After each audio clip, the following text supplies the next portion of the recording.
بسم الله الرحمن الرحیم. الحمد لله والصلاة والسلام علی رسول الله و علی آله و اصحابه و موالاه.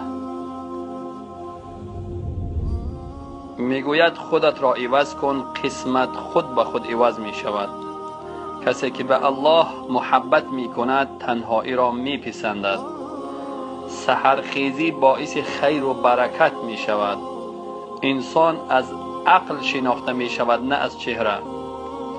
حتی اگر با دشمن وعده کردی بازم به وعده وفا کن. زندگی ساده از نشانه های ایمان است. خانه ای که از تلاوت کتاب الله خالی باشد ویران است.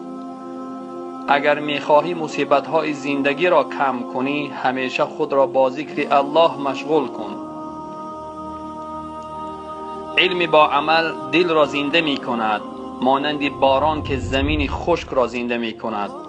هیچ چیزی در دنیا بدتر از ناامیدی نیست و نام دوم موت ناامیدی است. حفاظت زبان از حفاظت دولت مشکل تر است. از ترک دنیا رغبت آخرت حاصل می شود. فقیر آن است که نیکی نداشته باشد. جز الله به هیچ کس امیدوار نباش. اگر تو از الله راضی هستی پس این نشانه رضایت الله از تو است. بهترین دوست آن است که تو را به نیکی امر می کند. بخیل همیشه ذلیل و خوار است. توبه کردن آسان است اما گناه را برای همیشه ترک کردن مشکل است. زمانی که حدیث پیامبر صلی الله علیه و سلم را می شنوی به نیت عمل او را حفظ کن، نه به نیت روایت. هرگاه انسان از الله دور شود آرامش از او دور می شود و به جای آرامش خوف و هراس می آید.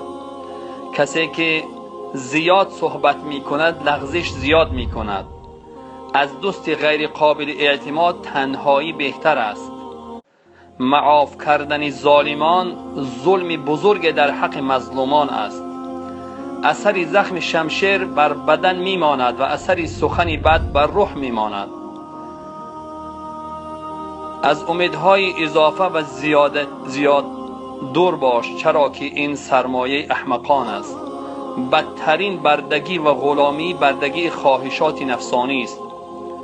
دشمن دوست نما از هر چیز خطرناکتر است. مشکل ترین کار دنیا اصلاح خود است.